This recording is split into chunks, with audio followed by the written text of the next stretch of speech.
C'est le plus gros projet industriel du Québec et il ne sera même pas évalué du côté ni environnement, ni social, ni économique. L'implantation de l'usine suédoise de batterie Nordvolt au sud de Montréal ne fait pas le bonheur d'Action Boréal. Pour l'association qui promeut la sauvegarde de la forêt, c'est un projet qui devrait avant tout être analysé par le Bureau des audiences publiques en environnement. Depuis que le ministère de l'Environnement existe, depuis 1976, quand tu as des projets de cette envergure-là qui ont un impact majeur sur le territoire, tu as une audience publique pour s'assurer qu'on ne passe pas à côté de dangers ou de risques incorrigibles.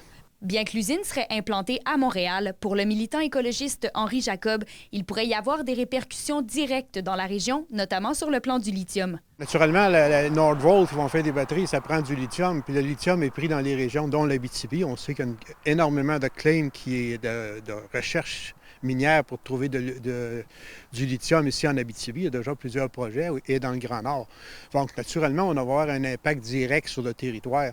Et donc, ici, dans l'Abitibi. Et on se pose... C'est pour ça qu'on veut qu'il y ait des audiences publiques, pour tout analyser le projet dans toutes ses facettes.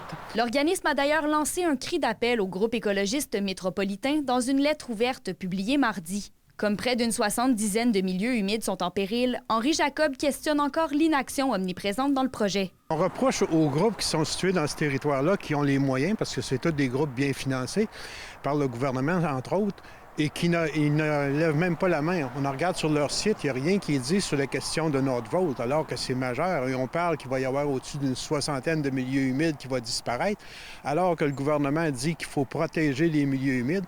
Et ces groupes-là travaillent théoriquement pour ça. Action Boréal rappelle aussi qu'il y a quelques mois à peine, un projet domiciliaire avait été rejeté par le ministre de l'Environnement en raison de la riche biodiversité des lieux. Kémilia Laliberté, RNC Nouvelles, Val-d'Or.